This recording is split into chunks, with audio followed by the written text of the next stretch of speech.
Khadijah binti Khuwailid bin Asad adalah istri pertama Muhammad bin Abdullah. Ia menikah ketika Nabi belum mendapat wahyu menjadi utusan Allah. Ketika itu, Nabi Muhammad berusia 25 tahun, sedangkan Khadijah berumur 40 tahun. Siti Khadijah merupakan wanita pilihan yang dikenal atas sifat luhurnya, berasal dari keturunan yang baik dan cantik. Ia juga dikenal sebagai wanita cerdas dan berpikiran terbuka. Oleh karena itulah, orang-orang sekitarnya menjuluki At-Thahirah, yang berarti suci dan mulia. Perkenalan Nabi Muhammad SAW dengan Siti Khadijah melalui dunia perniagaan. Khadijah memang dikenal sebagai saudagar yang sukses dan kaya raya. Ia biasa membiayai satu kafilah dagangan dari Mekkah ke Syam, yakni Suriah, dan membagi hasil atau keuntungan dengan mitranya. Suatu ketika, Nabi Muhammad SAW menjalin kerjasama dalam usaha dagang Khadijah.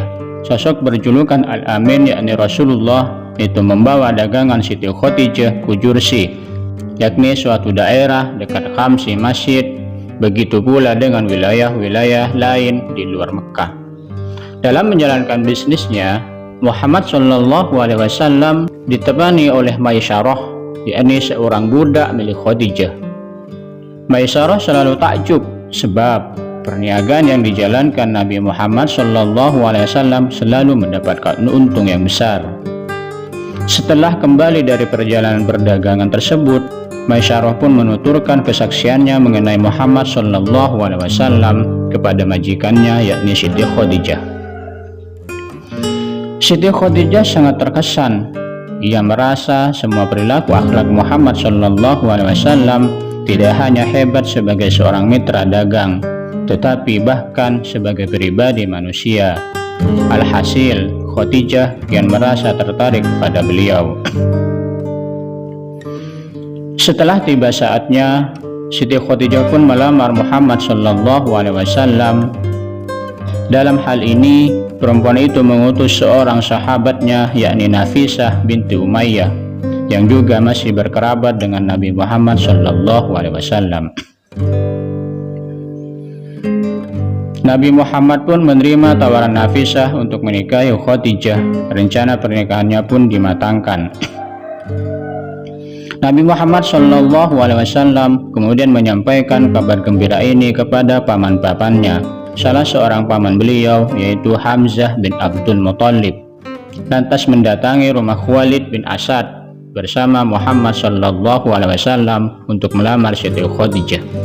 Saat malaikat turun membawa wahyu kepada Muhammad, Khadijah lah yang pertama kali mengakui kenabian suaminya. Ia juga menjadi golongan sekaligus wanita pertama yang memeluk Islam atau yang disebut As-Sabiqul Awwalun. Sebagai orang pertama yang beriman kepada Allah, ia pertama kali mengucapkan dua kalimat syahadat. Peran Khadijah yang setia mendampingi dan menemani sang suami dalam suka dan duka membuatnya dianggap sebagai tulang punggung dakwah Rasulullah SAW. Siti Khadijah radhiyallahu anha menjadi satu dari 4 wanita yang menjadi teladan dalam kehidupan muslim. Keempatnya dijanjikan surga sesuai hadis yang dinarasikan Az-Zahabi. Pemuka wanita ahli surga ada 4: Maryam bin Imran, Fatimah binti Rasulullah SAW, Khadijah binti Khuwailid, dan Aisyah radhiyallahu anha. Hadis riwayat Muslim. Kisah teladan Siti Khadijah tidak hanya saat dia mengakui kebenaran wahyu Allah Subhanahu wa taala dan mendampingi Nabi Muhammad SAW. Dalam berbagai biografi Siti Khadijah disebutkan karakter unggulnya yang telah terlihat sebelum dia menerima Islam dan menjadi istri Rasulullah SAW. Di antaranya adalah Siti Khadijah lahir dari keluarga yang sangat dihormati di kalangan Quraisy. Ayahnya Khuwailid tidak melakukan kebiasaan suku-suku tersebut yang dinilai merugikan, contoh mengubur bayi perempuan hidup-hidup. Sebagai salah satu memimpin suku, ayah Khadijah memilih membesarkan dan memberi pendidikan yang baik pada putrinya. Khadijah menjadi seorang yang pintar, sukses meneruskan usaha perdagangan ayahnya, beretika, dan punya keyakinan yang kuat. Siti Khadijah dikatakan memiliki karakter mulia dan tegas. Karakter tersebut melukiskan besarnya penghormatan kaum Quraisy pada sosok Khadijah seperti ditulis dalam buku sirah dari Abdul Al-Malik Ibnu Hisam.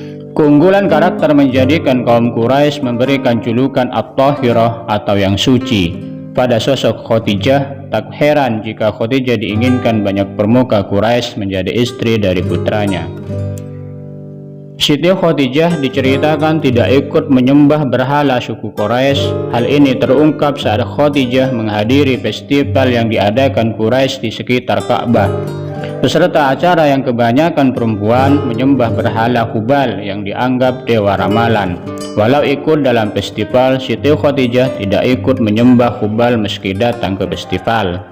Saat di festival itulah ada orang tua yang menyuruh kepada peserta acara. Dalam suruhannya dia mengatakan, telah hadir seorang utusan Tuhan di antara Quraisy. Jika mereka punya kesempatan menikahinya, maka lebih baik segera dilakukan. Seruan orang tua ini disambut ejekan, lemparan batu, dan tindakan tidak menyenangkan lain dari para peserta.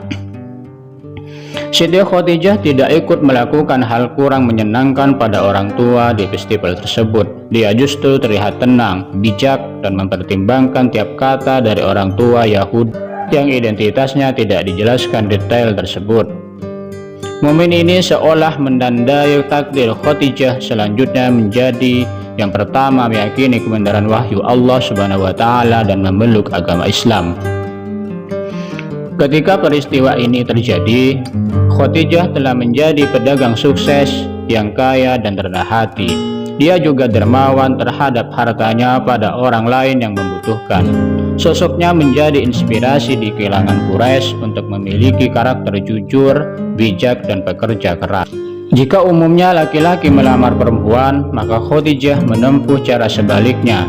Saat menikahi Rasulullah Shallallahu Alaihi Wasallam yang merupakan sahabat saudagar wanita tersebut, Nafisah kemudian menyampaikan maksud Khadijah pada Abu Thalib, paman Nabi Muhammad Shallallahu Alaihi Wasallam.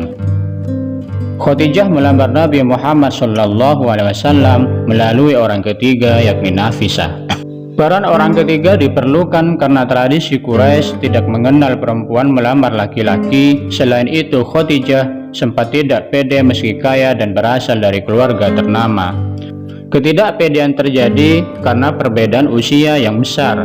Siti Khadijah 40 tahun dan Nabi Muhammad Shallallahu Alaihi Wasallam berumur 25 tahun. Setelah proses lamaran, Amirat Quraisy atau putri Quraisy tersebut akhirnya resmi menjadi istri Rasulullah Shallallahu Alaihi Wasallam. Nabi Shallallahu Alaihi Wasallam awalnya adalah pegawai Khadijah yang memimpin rombongan dagang menuju Suriah. Pernikahan Khadijah dengan Nabi Muhammad terjadi sebelum turunnya wahyu dari Allah Subhanahu wa Ta'ala. Dukungan utama Khadijah terlihat saat Nabi Muhammad Shallallahu Alaihi Wasallam menerima wahyu pertama di Gua Hira. Saat itu dia menemani Rasulullah Shallallahu Alaihi Wasallam yang ketakutan seperti diceritakan Aisyah. Beliau pun pulang dalam kondisi gemetar dan bergegas hingga masuk ke rumah Khadijah. Beliau pun pulang dalam kondisi gemetar dan bergegas hingga masuk ke rumah Khadijah. Kemudian Nabi berkata kepadanya, "Selimuti aku, selimuti aku." Maka Khadijah pun menyelimutinya hingga hilang rasa takutnya. Kemudian Nabi bertanya, "Wahai Khadijah, apa yang terjadi denganku ini?" Lalu Nabi menceritakan kejadian yang beliau alami, kemudian mengatakan, "Aku amat khawatir terhadap diriku." Maka Khadijah mengatakan, "Sekali-kali janganlah takut, demi Allah, Dia tidak akan meninggalkanmu selama-lamanya. Sungguh engkau adalah orang yang menyambung tali silaturahmi, pemikul beban orang lain yang susah, pemberi orang yang miskin, penjamu tamu, serta menolong orang-orang yang menegakkan kebenaran." Hadis riwayat Bukhari. Keistimewaan Siti Khadijah juga terlihat saat Nabi Muhammad Shallallahu Alaihi Wasallam menerima wahyu pertama di Gua Hira. Khadijah tidak bersikap masa bodoh, namun ikut mencari tahu kebenaran wahyu yang diterima Nabi Muhammad SAW. Saat itu Khadijah mendatangi pamannya Waraqah bin Naufal yang bisa bahasa Ibrani. Waraqah diceritakan sebagai orang tua yang kehilangan penglihatan namun dipercaya Khadijah. Kisah ini dituliskan dalam hadis seperti diceritakan Siti Aisyah. Setelah itu Khadijah pergi bersama Nabi menemui Waraqah bin Naufal. Ia adalah saudara dari ayahnya Khadijah. Waraqah telah memeluk agama Nasrani sejak zaman jahiliyah.